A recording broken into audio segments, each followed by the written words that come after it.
আচ্ছা, তোমাদেরকে বলেছিলাম যে 5, 6 এবং 7 নাম্বার লেকচার একদম কাছাকাছি যাবে, মানে এক একটার সাথে রিলেটেড। তো আজকের লেকচারটাও দেখবা যে ওই যে আমাদের আগের কিছু কনসেপ্ট এখানে কাজে লাগবে। তো আচ্ছা, আমাদের প্রথমে সেটিং এর একটা কনসেপ্ট আমরা পড়বো, তারপরে হচ্ছে আমরা সিমেন্টের টাইপ পড়বো এই স্লাইডে। তো ফার্স্টে দেখো, আমাদের এই স্লাইডের ফলস সেটিং এবং ফ্ল্যাশ সেটিং নামে দুইটা টার্ম আছে। তো ফলস সেটিং আর ফ্ল্যাশ সেটিং জিনিসটা কি? আমরা ইনিশিয়াল সেটিং টাইম এবং ফাইনাল সেটিং টাইম জানি। আর ফলস সেটিং এবং ফ্ল্যাশ সেটিং জিনিসটা কি দেখো,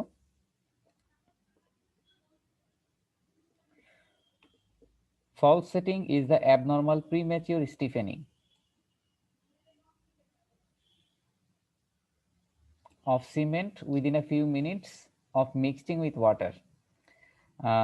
ফলস সেটিং হচ্ছে তোমার সিমেন্টের সাথে যখন তুমি পানি মিশাবা, সিমেন্টের সাথে পানি মিশানোর সাথে সাথেই মিক্স করার সময় এটা যদি অনেক আগেই, মানে নর্মাল টাইমের আগেই যদি সেট হয়ে যায়, অর্থাৎ প্রি ম্যাচিওর যে স্টিফেনিং বলতেছি, যেটা অ্যাবনর্মাল, এটাকেই বলা হয় হচ্ছে ফলস সেটিং। মূলত এই ফলস সেটিং আর ফ্ল্যাশ সেটিং দুইটা বলতেই আসলে এটা বোঝায়, দুইটা বলতেই বোঝায় হচ্ছে অ্যাবনর্মাল প্রি ম্যাচিওর স্টিফেনিং, অর্থাৎ পানি দেওয়ার সাথে সাথে যদি শক্ত হয়ে যায় তোমার সিমেন্ট পেস্টটা, এই যে এইটাকেই বলা হয়েছে ফলস সেটিং।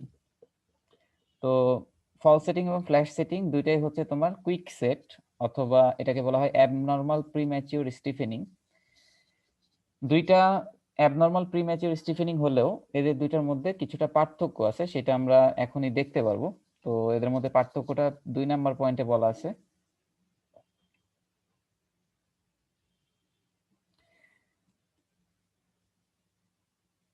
সেটা হলো ফলস সেটিং আর ফ্ল্যাশ সেটিং এর মধ্যে পার্থক্য দেখো, it differs from flash setting. False setting এর সাথে ফ্ল্যাশ সেটিং এর পার্থক্য হচ্ছে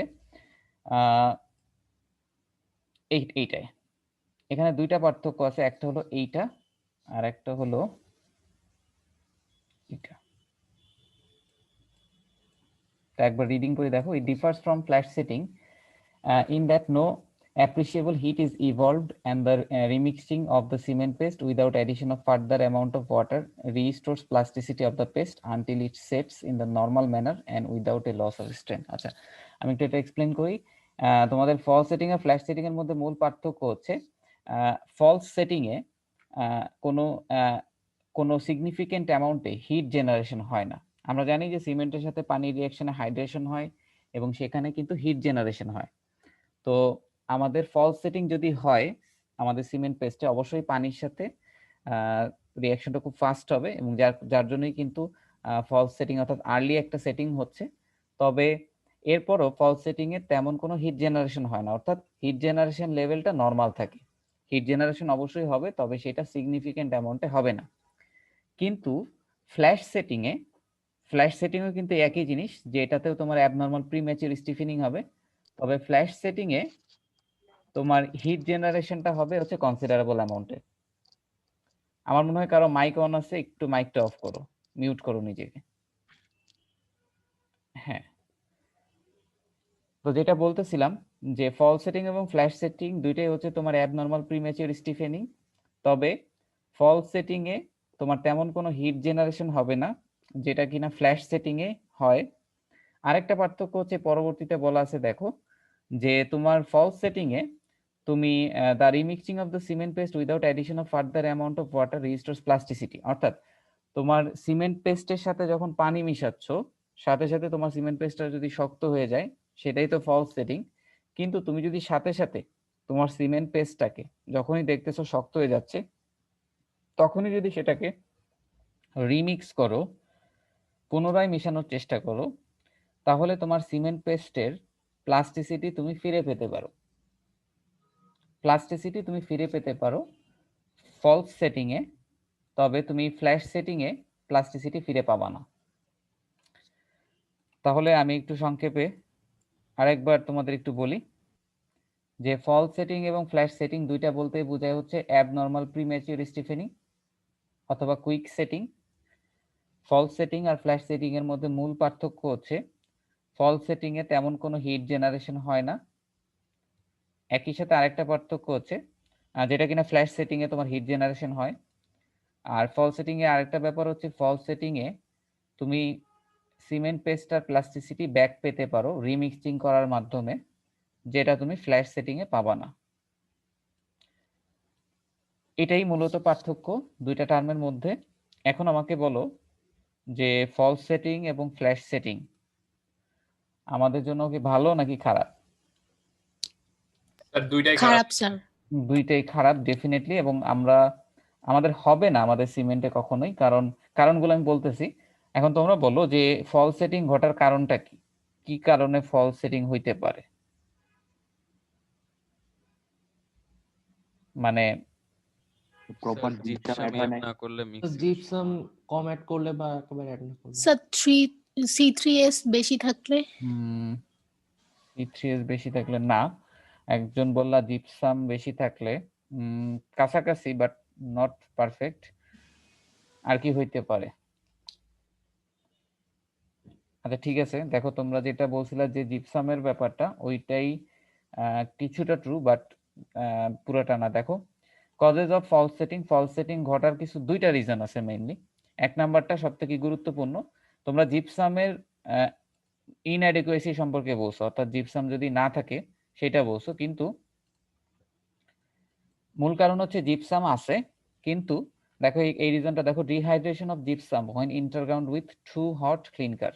অর্থাৎ ম্যানুফ্যাকচারিং এর সময় তোমার প্রচুর গরম ক্লিনকার থাকে, আমরা জানি যে ক্লিনকার জোনে ক্লিনকার উৎপন্ন হচ্ছিল।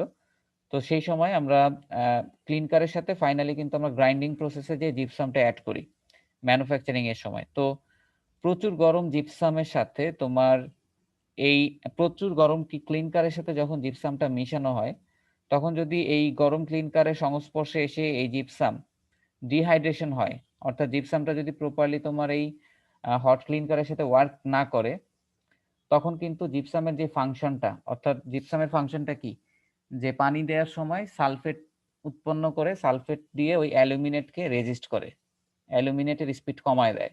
এটাই কিন্তু জিপসামের মূল ফাংশন, এবং এটার মাধ্যমে সে ডিলে করে সেটিংটাকে। তো যদি তোমার ট্রু হট ক্লিনকার এইটা যদি তোমার এইটা ডিহাইড্রেট করে দেয় জিপসামকে, তখন তোমার ওই জিপসামটা ওয়ার্ক করে না। সো এইটা হচ্ছে একটা রিজন, নট যে তোমার জিপসামের অ্যামাউন্ট কম। আরেকটা রিজন হচ্ছে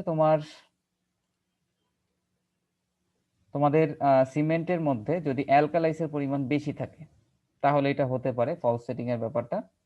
তো অ্যালকালাইসের পরিমাণ কখনোই 1%-এর উপরে থাকে না, কারণ 1%-এর উপরে গেলেই সে আমাদেরকে বিভিন্ন রকম প্রবলেম করে, লাইক আমরা পড়েছিলাম এফ্লোরেসেন্সে একটা প্রবলেম হয়, তারপরে এখানে তোমার ফলস সেটিংও ঘটতে পারে। তো এই দুইটা হচ্ছে মূল রিজন ফলস সেটিং এর। আর ফ্ল্যাশ সেটিং, যদি ফলস সেটিং বুঝে থাকো, ফ্ল্যাশ সেটিং একই জিনিস। মানে এখানে আমি যদি এখনই তোমাদের বলে ফেলি, যেমন প্রিম্যাচিউর স্টিফেনিং এটাতেও হবে, আর এটার সাথে পার্থক্য তো এই সেকেন্ড পয়েন্টে যেখানে বলা আছে ঠিক এইটার উল্টাটা হবে। অর্থাৎ ফলস সেটিং এ তেমন হিট জেনারেশন হয় নাই, ফ্ল্যাশ সেটিং এ হিট জেনারেশন হবে। ফলস সেটিং এ তুমি প্লাস্টিসিটি ব্যাক পেতে পারতা, কিন্তু ফ্ল্যাশ সেটিং এ তুমি প্লাস্টিসিটি ব্যাক পাবা না।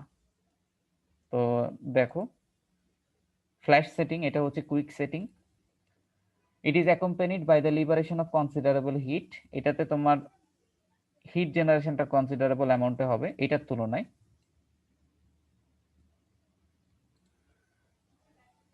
আর plasticity of the mixture can not be regained with additional mixing or water. অর্থাৎ তুমি এটার প্লাস্টিসিটি ব্যাক পাবা না, অর্থাৎ এটা যদি শক্ত হয়ে যায় তাহলে এটার প্লাস্টিসিটি তুমি আর ব্যাক পাবা না।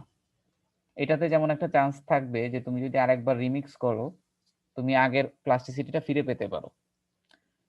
আচ্ছা এখন বলো তো ফ্ল্যাশ সেটিং এর রিজন কি হইতে পারে?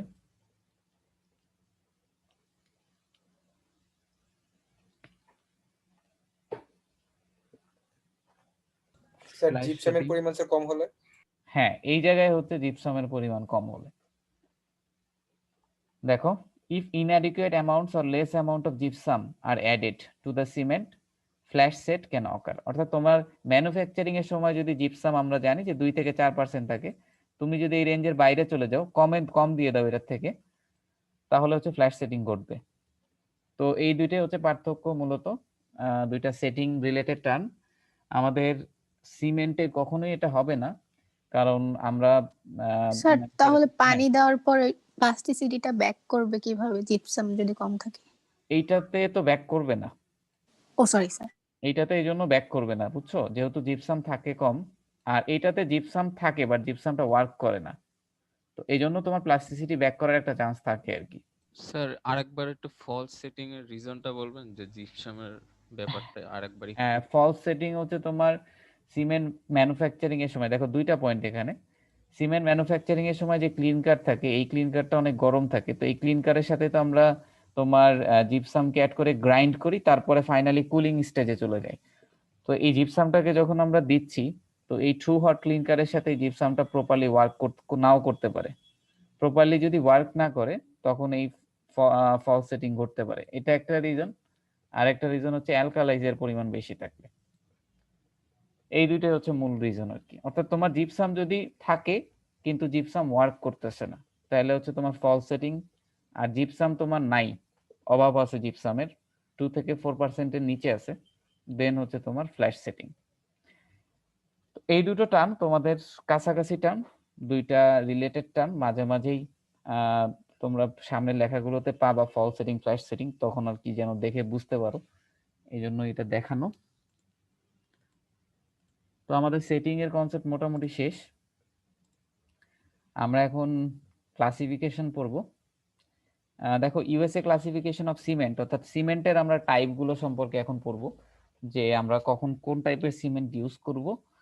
তো ইউএসএ ক্লাসিফিকেশন অফ সিমেন্ট, এটা আসলে এএসটিএম ক্লাসিফিকেশনও বলা হয়। তো ইউএসএ ক্লাসিফিকেশন অনুযায়ী সিমেন্টকে 5 ভাগে ভাগ করা হয়। টাইপ 1 এটা হচ্ছে জেনারেল পারপাস সিমেন্ট, টাইপ 2 এটা হচ্ছে moderate sulphate resistance cement, type 3 এটা হচ্ছে high early strength cement, type 4 হচ্ছে low heat of hydration cement, এবং টাইপ 5 হচ্ছে হাই সালফেট রেজিস্ট্যান্ট। এখন এই 5 টাইপের সিমেন্ট সম্পর্কে আমরা পড়ব। তো একটু খেয়াল করো, টাইপ 1 যেটা দেখতেছো এটা হচ্ছে জেনারেল পারপাস সিমেন্ট। তো জেনারেল পারপাস সিমেন্ট এটা হচ্ছে আমরা সব থেকে বেশি ব্যবহার করি আমাদের স্ট্রাকচারে যদি কোনো এক্সট্রিম কেস না আসে বা এক্সট্রিম কোনো সিচুয়েশন না আসে, তখন আমরা টাইপ 1এই থাকবো। যদি কোনো এক্সট্রিম সিচুয়েশন আসে তখন আমরা হচ্ছে অন্য টাইপগুলোর দিকে যাব। অর্থাৎ আমরা যদি জেনারেল সিমেন্ট দিয়ে কাজ চালাতে পারি, আমরা কখনোই টাইপ 2, 3 বা 4 এর দিকে যাব না, টাইপ 1 এর দিকেই আমরা থাকবো। তো খুব কমন টাইপ 1 সিমেন্ট আমাদের, most of the structure type 1 cement দিয়ে হয়। টাইপ 2 এই সিমেন্টের নাম দেখো, এটা হচ্ছে moderate sulphate resistance cement. Moderate sulphate resistance cement নাম শুনে বুঝতেছো যেখানে সালফেটের পরিমাণ বেশি থাকবে সেইখানে আমাদের এই সিমেন্টটা ইফেক্টিভ হবে। এখন মডারেট সালফেট রেজিস্ট্যান্স সিমেন্ট এটা আমরা কোথায় ইউজ করতে পারি?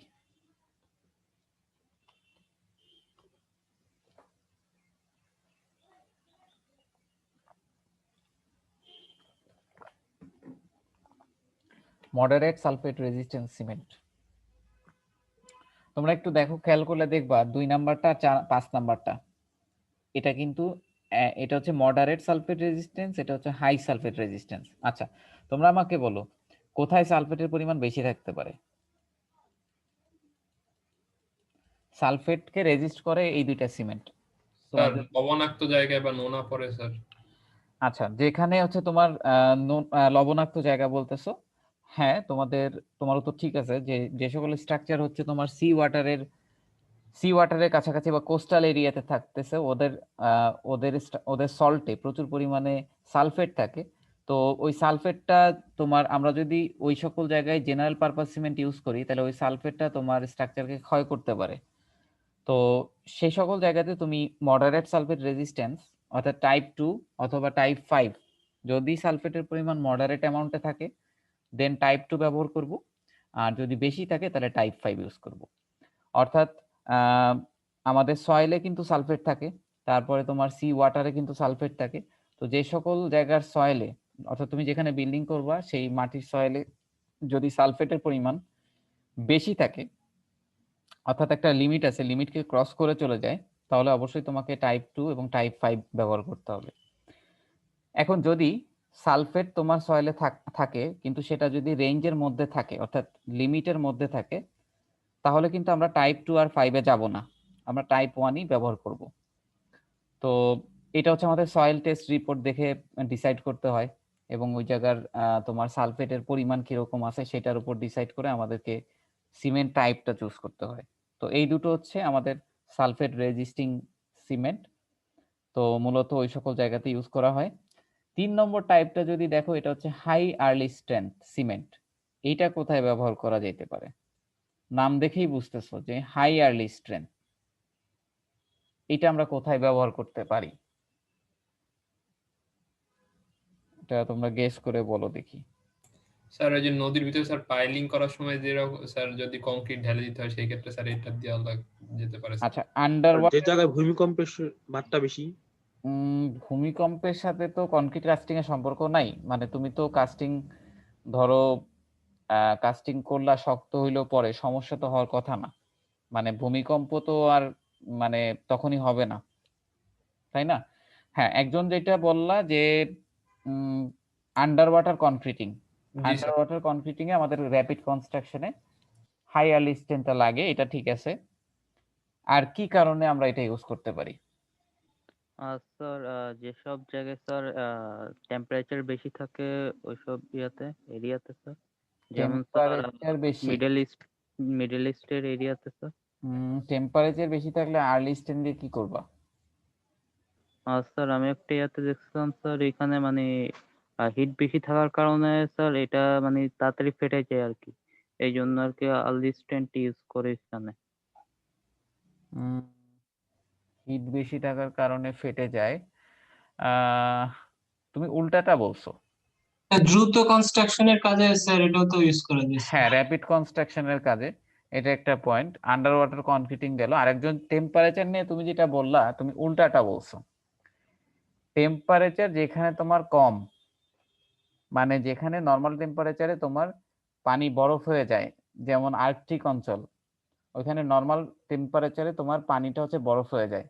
ওই সব জায়গায় তুমি যদি কনক্রিট বানাও, সিমেন্টের সাথে পানি মিশাবা, মিক্স টিক্স করবা, খুব ভালো কথা। তুমি কাস্টিং করবা, তুমি দেখবা যে নর্মাল টেম্পারেচারে তোমার সিমেন্টের মধ্যে থাকা পানি বরফ হয়ে গেছে। তো সিমেন্টের মধ্যে থাকা পানি যদি বরফ হয়ে যায়, তাহলে তোমার যে সিমেন্টের মধ্যে যে পোর স্পেস গুলো আছে, যেখানে পানি অবস্থান করতেছিল, ওই জায়গায় পানির জায়গায় বরফ থাকতেছে। ওই বরফ তোমার সিমেন্ট পেস্টটা তো কেবল নরম বানাইছো, ওইটা শক্ত হইতে না হইতে ওই বরফটা প্রচুর মানে পোর প্রেসার দেয়, পোর স্পেসের গুলোতে প্রচুর প্রেসার পড়ে তোমার কনক্রিটকে ফাটাই দিতে পারে। তো এই জন্য আমাদের যে সকল স্থানে হচ্ছে তোমার শীত প্রধান দেশে, যেখানে নর্মাল টেম্পারেচারে পানি বরফ হয়ে যায়, ওইখানে আমাদের র‍্যাপিড কনস্ট্রাকশনের প্রয়োজন হয়, যে আমি কনক্রিটটা ঢালবো, নর্মালের তুলনায় খুব ফাস্ট এটা যেন সেট হয়ে যায়, শক্ত হয়ে যায়, আর্লি স্ট্রেংথ যেন মিনিমাম আর্লি স্ট্রেংথটা নিতে পারে। এইসব কেসে আমরা টাইপ 3 ইউজ করব। মোটামুটি এই তিনটাই কারণ। আর একটা যে বললা হাই টেম্পারেচারে, ওটা আসলে আমি কখনো শুনি নাই, তারপর আমি তাহলে দেখে তোমাদেরকে বলবো। তবে আমি যতদূর জানি যে হাই টেম্পারেচারে আমরা হাই আর্লি স্ট্রেংথ সিমেন্ট ব্যবহার করি না। তারপরও এটা আমি তোমাদেরকে দেখে তাহলে নেক্সট দিন জানাবো। তো আমরা মোটামুটি শিওর যে এই তিনটা পয়েন্টেই মূলত ইউজ করা হয় আর কি, র‍্যাপিড কনস্ট্রাকশন, আন্ডার ওয়াটার কনক্রিটিং, আর একটা যেটা বললাম যে যখন টেম্পারেচার নর্মাল টেম্পারেচারে বরফ হয়ে যায়, পানি বরফ হয়ে যায়। আচ্ছা, 4 নাম্বারটা আমরা কোথায় ইউজ করব? লো হিট অফ হাইড্রেশন সিমেন্ট।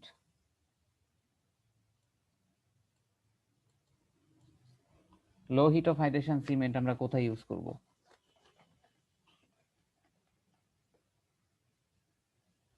এটা তোমাদের পারা উচিত। স্যার যদি স্ল্যাবের থিকনেসটা বেশি কোথাও ইউজ করা হয় সেখানে। হ্যাঁ, মানে গতদিন যেই লেকচারটা আমরা পড়েছিলাম, যেখানে ম্যাসিভ স্ট্রাকচার আছে আর কি, অর্থাৎ আমাদের যেখানে প্রচুরই কনক্রিটিং করতে হবে এবং হিটের একটা প্রবলেম থাকবে যে সকল স্ট্রাকচারে, ওইখানে আমরা লো হিট অফ হাইড্রেশন ব্যবহার করতে পারি। লো heat of hydration cement general সিমেন্টের থেকে এই সিমেন্ট কম হিট জেনারেশন করবে। এখন আমরা মোটামুটি একটা আইডিয়া পেলাম, এখন আমরা এটা সম্পর্কে একটু ডিটেইলস দেখব। তো এখানে একটা তোমাদের চার্ট দেয়া আছে যে কোন সিমেন্টে কিসের পরিমাণ কত। তো এইটা তোমাদের মুখস্থ করার দরকার নেই, এখন আমি বর্ণনাটা যখন পড়াবো তখন এটার হেল্প নিয়ে পড়াবো, বুঝে বুঝে পড়ার জন্য। তো যেমন আমাদের type 1 সিমেন্টে C3S, C2S, C3S, C4AF হবে এখানে। ফাইননেস এটা কি পরিমাণে আছে সেটা একটা আইডিয়া তোমাদের দেয়া আছে। এটা নট ফিক্সড, এটা জাস্ট তোমাদের একটা সিমেন্টের এক্সাম্পল দিয়ে তোমাদের বোঝানো হয়েছে। তো এটা তোমাদের মুখস্থ করার দরকার নেই চারটা। একইভাবে 2, 3, 4, 5 এদের প্রত্যেকটার কম্পোজিশন সম্পর্কে বলা আছে। তো আমরা এখন এটা আলোচনায় যাই আর এটার হেল্প নিয়ে পড়বো আর কি। তো আমরা ফার্স্টে দেখবো টাইপ 1 সিমেন্ট। তো টাইপ 1 সিমেন্ট এটা আমি অলরেডি তোমাদের বলছি যে এটা আমরা এক্সট্রিম কোনো কেস ছাড়া আমরা যদি নর্মালটায় কাজ চালাই দিতে পারি তাহলে ডেফিনেটলি টাইপ 1 আমরা ইউজ করব। Type 1 is a general purpose cement suitable for all uses except where special properties of the other types are required। অর্থাৎ আমরা এটা নর্মাল জেনারেল পারপাসেই ব্যবহার করব। প্রথমে যে কথাটা বললাম, ইট কন্টেইনস ফেয়ারলি হাই C3S। আমরা জানি আমাদের মডার্ন সিমেন্টে সবথেকে বেশি পরিমাণে থাকে C3S। তো আমরা একটু আগে একটা টেবিল দেখলাম, তো আমরা দেখব যে C3S এর পরিমাণটা বেশি আছে টেবিলে, একটু পরে সেটা দেখতেছি। It contains fairly high C3S for good early strength development. অর্থাৎ আর্লি স্টেন ডেভেলপমেন্টের জন্য এটাতে সবথেকে বেশি পরিমাণে C3S থাকে। তো এটা তো আমরা সবাই জানি যে C3S এর পরিমাণ সবথেকে বেশি থাকে আমাদের নরমাল সিমেন্টে। তো তোমরা একটু দেখো টাইপ 1 সিমেন্ট, এটার মধ্যে C3S এর পরিমাণ ম্যাক্সিমাম, দ্যাট ইজ 57%। অন্যগুলো দেখো 15%, 9%, 8%। আচ্ছা, এটা সবথেকে বেশি ইউজ করা হয় কোথায়? It is used in most of the construction, most types of construction, for example pavement, bridges, reinforce concrete buildings, culverts etcetera. তো টাইপ 1 নিয়ে আসলে কিছু বলার নাই। টাইপ 1 হচ্ছে আমরা সকল জেনারেল পারপাসে ইউজ করে থাকবো এবং এটাতে C3S এর পরিমাণ সবথেকে বেশি থাকবে আর্লি স্টেনটা গেইনিং এর জন্য। আচ্ছা, এখন আসো টাইপ 2 সিমেন্ট। টাইপ 2 হচ্ছে মডারেট সালফেট রেজিস্ট্যান্ট সিমেন্ট। তো মডারেট সালফেট রেজিস্ট্যান্ট সিমেন্ট তার মানে এটা অবশ্যই জেনারেল সিমেন্টের মতো হবে না, এটাতে অবশ্যই কম্পোজিশনে কিছুটা চেঞ্জ থাকবে। তো ফার্স্টেই আমরা দেখি যে এটা আমরা কোথায় ব্যবহার করতে পারি। অলরেডি তোমাদেরকে বললাম যে এটা আমরা আসলে যে সকল জায়গায় সালফেট কনসেন্ট্রেশন বেশি থাকবে সেই সকল জায়গায় ইউজ করব। তো দেখো যে type 2 is used where moderate sulfate resistance is required for drainage and environmental structures in which sulfate concentration is higher than the normal or for the concrete exposed to sea water। অর্থাৎ C ওয়াটারের সাথে connected যেখানে আছে, স্ট্রাকচারটা যদি C ওয়াটারের আশেপাশে হয় অথবা তোমার স্ট্রাকচারটা যদি যে সয়েলের উপর করতেছো সেখানে সালফেট কনসেন্ট্রেশন বেশি হয়, তখন হচ্ছে আমাদেরকে type 2 moderate sulphate resistance use করতে হবে। তো এটার কম্পোজিশনের মধ্যে একটা গুরুত্বপূর্ণ টার্ম হচ্ছে ইট কন্টেইনস লো C3A কন্টেন্ট। এখানে তোমার C3 এর পরিমাণটা 8% এর কম থাকবে। তো এই C3 এর পরিমাণটা নরমালটা যতটুকু থাকে C3 এর পরিমাণটা যদি 8% এর নিচে দাও, অর্থাৎ C3 এর পরিমাণটা কমাই দিলে সালফেট অ্যাটাকটা কম হয়। এটা হচ্ছে তুমি টাইপ 2 তে দেখলা, টাইপ 5 এও দেখবা যে এই C3 এর পরিমাণটা কম থাকে। তো আমরা এটা একটু মিলাই দেখি যে আমাদের টাইপ 2 তে যেন 8% এর নিচে C3A আছে কিনা। একটু খেয়াল করো, টাইপ 2 আমাদের C3 এর পরিমাণটা দেখো 8% এর নিচে আছে, দ্যাট ইজ 7, অর্থাৎ যেটা কিনা তোমার জেনারেল সিমেন্ট হচ্ছে 9% ছিল, তো যেটা আমাদের 7%। তো আবার দেখো যে আমরা একই সাথে টাইপ 5টাও যদি দেখি, টাইপ 5 এও দেখবা যে এটা আরো কম, হাই সালফেট রেজিস্ট্যান্স যেহেতু, তো সেখানে হচ্ছে 4%। তো C3 এর পরিমাণটা যত কম তত হচ্ছে তোমার এটা সালফেটের জন্য রেজিস্ট করে আর কি সালফেটকে। আবার C3 এর পরিমাণকে তুমি একদম জিরো করে দিতে পারবে না, কারণ C3 এর কিছু ফাংশন আছে সেগুলো তো করতে হবে।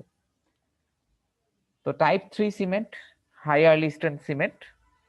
তো হাই আর্লি স্ট্রেন্থ সিমেন্ট কোথায় ইউজ করা হয়? র্যাপিড কনস্ট্রাকশনে, কোল্ড ওয়াটার কনক্রিটিং এ ইউজ করা হয়, আন্ডার ওয়াটার কনস্ট্রাকশন ওটাও বলতে পারো, ওটাও ঠিক আছে। এই সকল জায়গাতে আমরা টাইপ 3টা ব্যবহার করব। তো এখন হাই আর্লি স্ট্রেন্থ সিমেন্টে কিসের পরিমাণ বেশি থাকতে পারে বলো তো?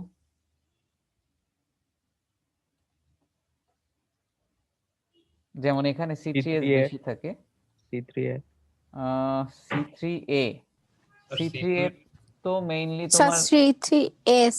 আচ্ছা আর C2S আচ্ছা C2S তো কখনোই হবে না, কারণ C2S তো আর্লি স্ট্রেন্থের জন্য রেসপন্সিবল না।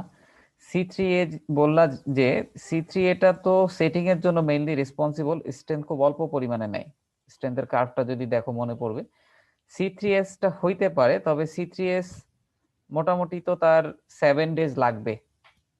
তো C3S ও বেশি পরিমাণে থাকলে লাভ নাই, কারণ আর্লি স্ট্রেংথটা খুব ফাস্ট, তোমার দেখা যায় যে ওই দিনই গেইন করতে হয়। এটার মূল রিজন হচ্ছে হাই আর্লি স্ট্রেংথ সিমেন্টের ফাইননেসটা বেশি থাকে নরমাল সিমেন্টের তুলনায়। তো দেখো, high early strength can be achieved by increasing the fineness of cement. এটার ফাইননেসটা নরমাল এর তুলনায় অনেক বেশি থাকে। তোমরা যদি সেটা দেখতে চাও, দেখো হাই আর্লি স্ট্রেংথ টাইপ 3 সিমেন্টের ফাইননেসটা দেখো সব থেকে বেশি। তুমি যদি কম্পেয়ার করো অন্যগুলা 384, 377, 340, 389, আর এটা দেখো 556, এটা অনেক বেশি হাই। এখন এই ফাইননেস যদি বেশি হয় তাহলে আর্লি স্ট্রেংথটা বেশি হচ্ছে।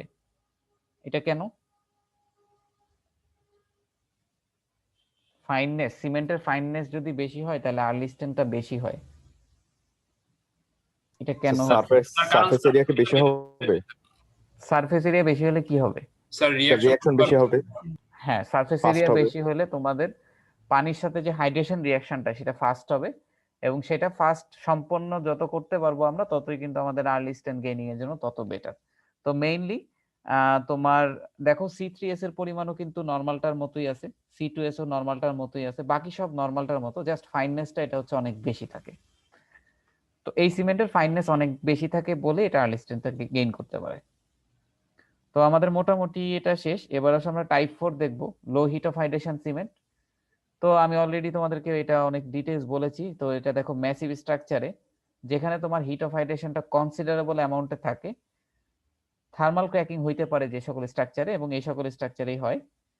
এই সকল জায়গাতে তুমি হিটকে মিনিমাইজ করার জন্য তুমি ব্যবহার করতে পারো লো হিট অফ হাইড্রেশন সিমেন্ট। এখন আমাকে বলো, লো হিট অফ হাইড্রেশনের মধ্যে মানে কি থাকতে পারে এবং কিসের পরিমাণ কম বেশি থাকতে পারে? মানে নরমাল কনসেপ্ট দিয়ে বলো, গত দিনের কনসেপ্ট ইউজ করলেও হবে। হিট অফ হাইড্রেশনের জন্য দায়ী কে মূলত? সিমেন্টের কোন কম্পোনেন্টটা দায়ী অতিরিক্ত হিটের জন্য? Sir calcium oxide. Calcium oxide না, তুমি মিনারেলটা বলো। মিনারেলটা বলো। C3S, C2S, C3A, C4F এদের মধ্যে বলো। স্যার C2A টা স্যার। C3A হবে স্যার। C3A টা স্যার, এ যেটা ছিল স্যার C3A আর C3S। তোমাদের মনে আছে কিনা আমাদের হিট হাইড্রেশনটা পিকে যায় কিন্তু C3 এর কারণে এবং C3S এর কারণে। প্রথমে পিকে যায় কিন্তু এই C3 এর কারণে, পরে যে আরেকটা অ্যাক্সেলারেশন জোনে যায় C3S এর জন্য পিকে যায়। তো এই দুইটার অ্যামাউন্ট যত কম থাকবে ততই তো তোমার হিট কম হবে। তো এইটাতে তোমার টাইপ 4 এ এই দুইটার পরিমাণটা নরমালের তুলনায় কম থাকে। তবে হ্যাঁ, কমাইতে কমাইতে বেশি কমাই দিলে কিন্তু তোমার ক্ষতি হয়ে যাবে, তুমি সেটিং করতে পারবা না, আবার তুমি স্ট্রেংথ আর্লি স্ট্রেংথ যেটা মোটামুটি সেটাও কিন্তু পাবা না। তো মোটামুটি যেটা বুঝলাম যে C3A এবং C3S এর পরিমাণটা কম থাকে। তো দেখো ইট contains low C3S and C3A। এখন আসলে আমরা মিলাই দেখি, C3S এর পরিমাণ 50% এর নিচে থাকবে আর C3 এর পরিমাণও কম থাকবে। যেমন আমরা এখন আছি টাইপ 5 এ, তো C3S এর পরিমাণ দেখো মাত্র 42, 57, 57, 56, 58, আর এটা 42। আবার C3A এটার পরিমাণও দেখো অনেক কম, 4%। তো এইভাবে লো হিট অফ হাইড্রেশন সিমেন্টের মধ্যে মূল এগুলোই থাকে আর কি।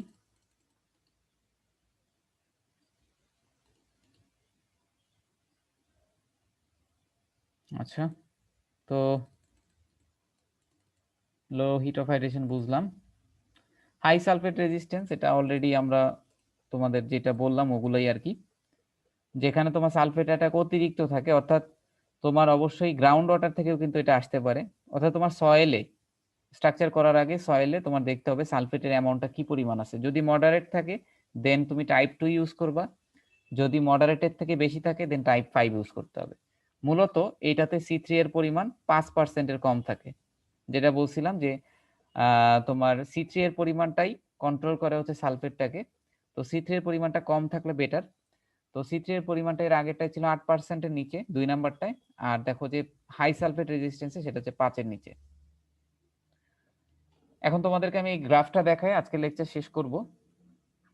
তো এখানে হচ্ছে তোমার দেখো টাইটেলটা যদি পড়ো, rates of strength development for concrete made with different cement types. অর্থাৎ আমরা যে 5 টাইপের সিমেন্ট বললাম, এই 5 টাইপের সিমেন্ট দিয়ে আমরা 5টা কনক্রিট স্যাম্পল বানাইছি। ধরো প্রত্যেকটাতে যতটুক তুমি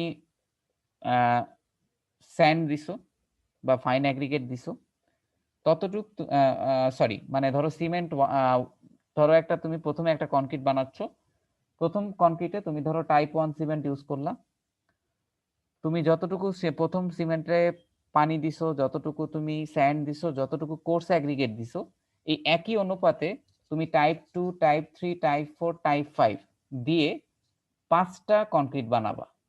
অর্থাৎ প্রত্যেকটায় পরিমাণ সেম, যা সিমেন্টের টাইপটা আলাদা। এভাবে তুমি 5টা কনক্রিট বানাইলা।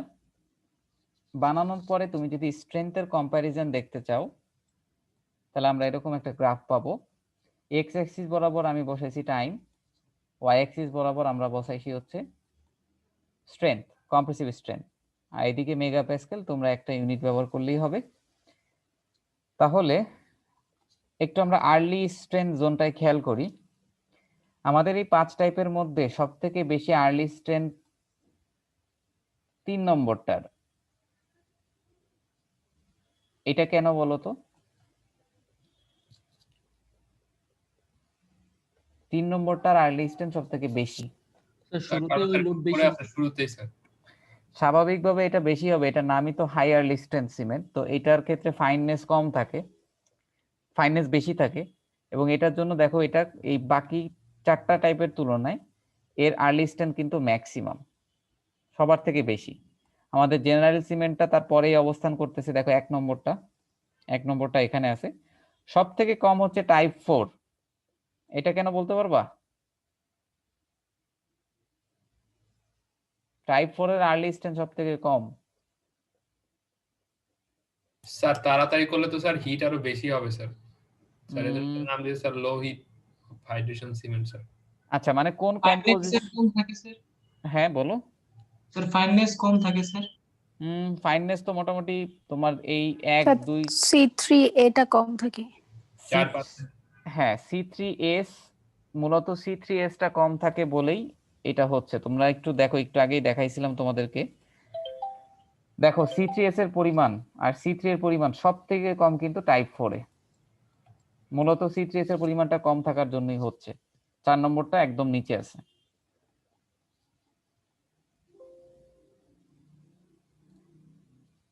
আচ্ছা দেখো, আর টাইপ 2 আর 4 এইটা হচ্ছে তোমার মোটামুটি একই জায়গায় ইন্টারসেক্ট করতেছে। এটাতেও তোমার মোটামুটি বলা চলে যে এটা জেনারেল সিমেন্টের নিচেই আছে। তো এখানে দেখো যে ইনক্রিজিং C3S কন্টেন্ট, তো অবশ্যই আমাদের 3 নম্বরটা এটা হচ্ছে সব থেকে বেশি স্ট্রেন্থ নিচ্ছে, এবং 4 নম্বরটা সব থেকে কম। 1 নম্বরটা মডারেট, তো মোটামুটি থাকতেছে, আর 2 এবং 4 নম্বরটাও তারও নিচে থাকতেছে। আচ্ছা, এবার যদি আমরা স্ট্রেন্থ গেইনিং রেটটা খেয়াল করি, তুমি যদি কার্ভটা খেয়াল করো, যেটা 3 নম্বরটা দেখতেছো, এর খুব আর্লি স্ট্রেন্থ গেইন করলেও এর কার্ভটা দেখো খুবই ফ্ল্যাট, এবং এটার তুমি যদি বলো যে লেটার স্ট্রেন্থ, এটা কিন্তু অনেক কম। এবং দেখো যে এই কিছু সার্টেন টাইম পরে 90 দিন পরে কিন্তু প্রত্যেকটাই মোটামুটি 90 দিন পরে আর স্ট্রেন্থ গেইন রেট দেখো খুবই কম। এই পর্যন্ত যদি দেখো যে টাইপ 3 এর কিন্তু লেটার স্ট্রেন্থ সবার থেকে কম। এটার কারণটা হচ্ছে টাইপ 3 খুব ফাস্ট রিয়াকশন করে ফেলে, এটা ফাইননেসের কারণে খুব আর্লি রিয়াকশন করে ফেললেও এইটা দেখা যায় যে লেটার যে স্ট্রেংথ, এটার গেইনিং রেটটা খুব স্লো হয়ে যায়, কারণ সে মোটামুটি যতটুকু রিয়াকশন করার প্রথম দিকে করে ফেলে। এটার জন্য আর্লি স্ট্রেংথ গেইন করলেও এটার ফিউচারে তেমন কোনো স্ট্রেংথ গেইন করতে পারে না, যার জন্য এটা নিচে আছে।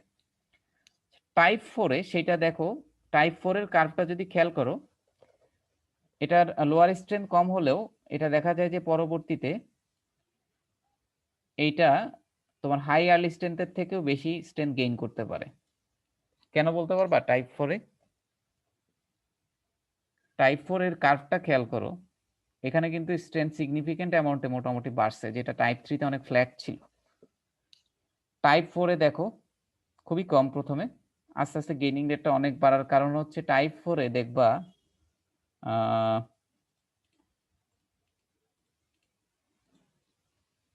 টাইপ 4 এ দেখবা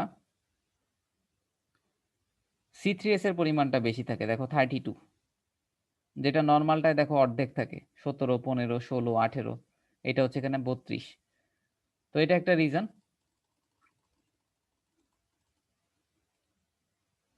তো টাইপ 4 আসলে টাইপ 4, 2 এবং 5 একই জায়গায় ইন্টারসেক্ট করছে, এটা একটু উপর নিচে হয়, বাট এখানে কার্ভটা আসলে একই জায়গায় দেখানো হয়েছে আর কি। তো টাইপ 4টা হচ্ছে সবার উপরে থাকে আর কি। আর টাইপ 1 এটা দেখো যে এটা মোটামুটি টাইপ 3 এর থেকে একটু উপরে থাকে আর কি। তো স্ট্রেন্থ গেইনিং রেট যদি আমরা দেখি, তোমাদের মনে হতে পারে যে টাইপ 3 কি তাহলে খারাপ? টাইপ 3 কিন্তু খারাপ না, কারণ type 3 maximum level strength gain করার পরে সে স্টিডি হয়ে যায়। তো এরপরে যে স্টিডি হওয়ার যে ব্যাপারটা দেখো, মোটামুটি আমাদের 28 দিন বা 90 দিন পরে দেখা যায় যে স্ট্রেন্থ গেইনিং রেট আর বাড়ে না। সো এই জায়গায় যে পিকে উঠে যায়, সেই পিকটাই আমাদের স্ট্রাকচারের জন্য সহনশীল। তো এর থেকে যে বেশি আসতেছে স্ট্রেন্থ, সেটা আসলে আমাদের জন্য খুব একটা ইফেক্টিভ না। সো সেই স্ট্রেন্থটা বাড়লে ভালো, আর না বাড়লেও সমস্যা নাই। তার মানে টাইপ 3 যদিও লেটার স্ট্রেন্থ কম দেয়, তারপরও টাইপ 3 যে আমরা ইউজ করতে পারবো না বা সেটা যে ডিউরেবল হবে না এমন কিছু বলা যাচ্ছে না। সো হ্যাঁ, অবশ্যই এগুলো তোমার অতিরিক্ত স্ট্রেন্থ নিতে পারবে ফিউচারে, বাট তার মানে এই না যে সেটাই খুব ভালো, এটা তো আননেসেসারি, এটা তো দরকার হচ্ছে না। তো এখানে আমরা 5টা টাইপের সিমেন্টের স্ট্রেন্থ গেইনিং রেট সম্পর্কে দেখলাম। তো এই আর কি। তাহলে তোমাদের এতটুকুতে কোনো প্রশ্ন আছে কিনা? তাহলে আজকে আমরা কি পড়লাম? আমরা আজকে ফ্ল্যাশ সেটিং, ফল সেটিং দেখলাম, এবং তারপর আমরা 5 টাইপের সিমেন্ট কোথায় কোনটা ইউজ করা যায়, এবং 5 টাইপের সিমেন্টের মধ্যে কম্পোজিশন, কম্পাউন্ড কম্পোজিশন গুলো দেখলাম, কোথায় কোনটা অ্যাপ্লিকেশন করা যায় সেটা দেখলাম, এবং তাদের লাস্টে হচ্ছে স্ট্রেন্থ গেইনিং এর একটা কার্ভ তোমাদের দেখানো হইলো। আজকের আলোচনা এতটুকুই। এখন তোমাদের যদি প্রশ্ন থাকে বলতে পারো, আমাদের ক্লাসে আর 3 মিনিট আছে। আচ্ছা, একটু তাহলে লাইনে থাকো।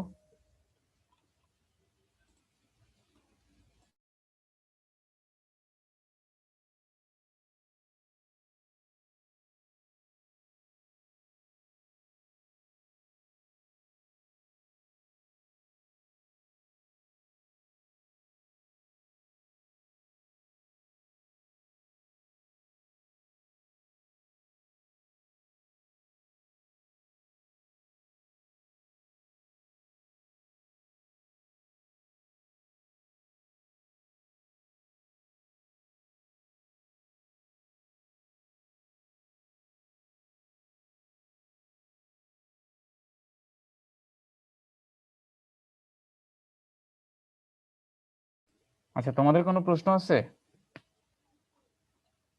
তোমরা, আমি বলবো যে তোমরা একটু টুকটাক পড়াশোনা শুরু করো, কারণ তোমাদের কিন্তু কুইজ একদম সমান তালে শুরু হবে। কুইজের কিন্তু ক্লিয়ারেন্স পেয়ে গেছে সব টিচাররা।